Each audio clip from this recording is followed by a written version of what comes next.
اچھا اگر خدا نہ کرے نعوذ باللہ ہم کوئی اچھا کام انجام دے رہے ہیں اور اس میں نیت ہماری اچھی نہ رہے تو کیا ہوتا ہے؟ کام برباد ہو جاتا ہے، کام کی تاثیر ختم ہو جاتی ہے۔ البتہ بعض اوقات خدا و تعالی کام پھر بھی کروا لیتا ہے لیکن میں ثواب سے محروم رہ جاتا ہوں۔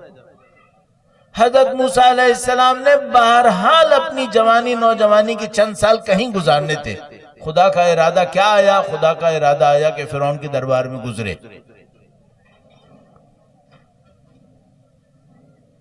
فرعون کو ثواب ملا ہوگا یا نہیں ملا ہوگا؟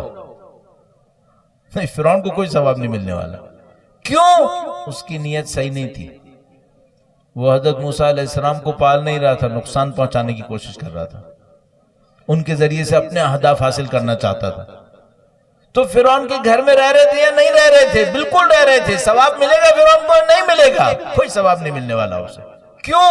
نیت اچھی نہیں تھی۔ اب چوائس آپ کے ہاتھ میں، اتنے اچھی نیت کر لیں کہ خدا متعال آپ کو امیر المومنین کے قول پر عمل کرنے والا کہے، اتنی اچھی نیت کر لیں۔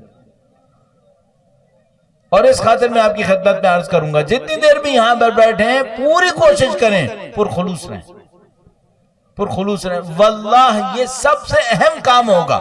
یعنی مثلا جو میرا جیسا یہاں پہ آئے گا وہ آپ سے کہے گا نعرہ لگائیے، آپ نعرہ لگائیں گے، پھر بعض اوقات وہ آپ سے کہے گا آپ کی آواز کم ہے، اونچی آواز میں نعرہ لگائیے، آپ اونچی آواز میں نعرہ لگائیں گے۔ بعض اوقات آپ نعرے لگا لگا کے اپنا گلا بٹھا لیں گے اور آپ کہیں گے میں نے اپنا کام کر لیا، دیکھو میرا گلا تک بیٹھ گیا۔ تو میں آپ سے کہوں گا آپ نعرہ کم لگا لیجئے لیکن اپنے خلوص کو بڑھا لیجئے،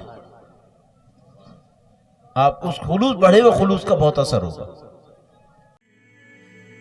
مددی مددی